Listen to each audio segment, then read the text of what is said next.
अभी हम लोग उस शिखर पे पहुँचे भी नहीं हैं। अभी हम लोगों ने बस विचार किया है, अभी हम लोगों ने बस सोचा है कि शिव मेरे गुरु हैं, मैं शिव का शिष्य हूँ, मुझ शिष्य पर दया कर दीजिए। शिव से हम दया मांग रहे हैं।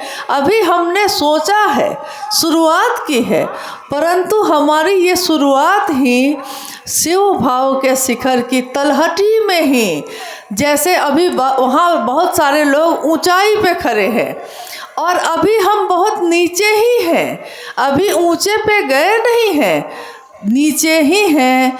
तभी हमारा मन समस्त संकीर्णताओं को तिरोहित करने लगता है।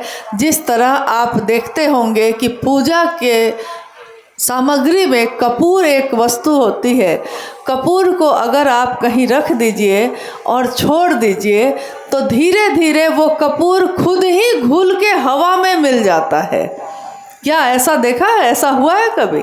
कपूर खुद ही हवा में घुल जाता है, मिल जाता है।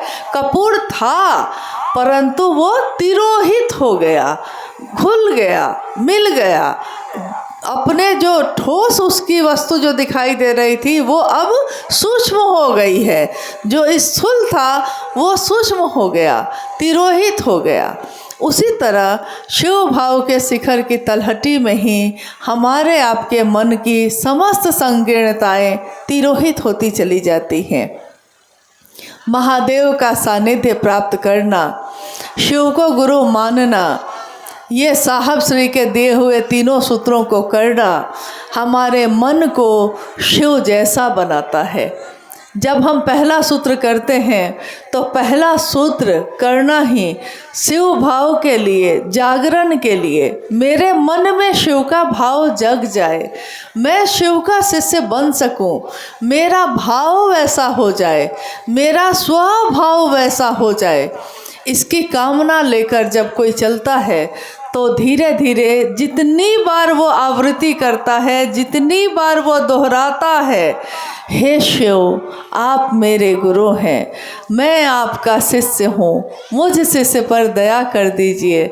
ये बात हम जितनी बार दोहराते हैं अपने मन में, तो मन एक ऐसी चीज़ है जो दिखाई नहीं देता, सूक्ष्माति सूक्ष्म है, सूक्ष्म है, दिखाई नहीं देता। लेकिन जो दिखाई नहीं देता वो विचारों को पैदा करता है।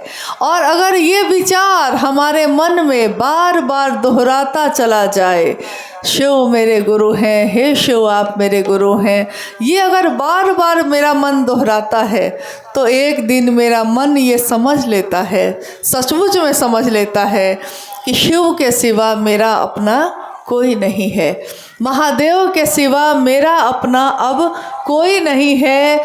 शिव की दुनिया में उसका शिष्य है और शिष्य की दुनिया में उनका शिव है।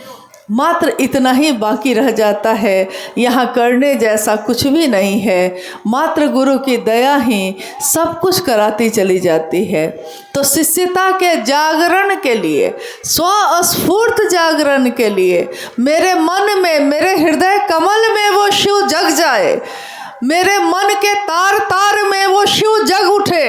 ये जागा जागा महादेव बोलना सिर्फ ना रहे, मेरा मन इसको अनुभूत करे, महसूस करे कि शिव जगे हैं मेरे अंदर और मैं एक सिर्फ मानव नहीं हूँ, मैं सिर्फ एक इंसान नहीं हूँ, मैं उस शिव का एक अंश हूँ जो असीम है, जो अचिंत्य है, जो नवीन है, जो अनंत है, जिसकी कोई सीमा नहीं है। कहा जाता है बूंद की अपनी कोई ताकत नहीं। एक बूंद की क्या ताकत है? पानी, एक गिलास पानी की क्या ताकत? वो किसी का कुछ बिगाड़ नहीं सकता, लेकिन एक आदमी की प्यास बुझा सकता है, परंतु उसमें ताकत बहुत कम है। एक व्यक्ति की प्यास थोड़ी देर के लिए बुझा सकता है। उसको तालाब के पानी में रखिए, उसकी ताकत अब क्या है? एक गिलास पानी की ताकत अब एक तालाब भर पानी की ताकत है। वो मिल गया उसमें, तेरा हूँ तुझ में मिल जाऊं, तू वक्र गिरा मैं जल जाऊं, तेरा हूँ तुझ में मिल जाऊं। तो जब तेरा हूँ तुझ में मिल जाता हूँ, तो मेरी जो ताकत है, मेरी जो क्षमता है, अब मेरे जैसी नहीं है, अब ये किसके जैसी है?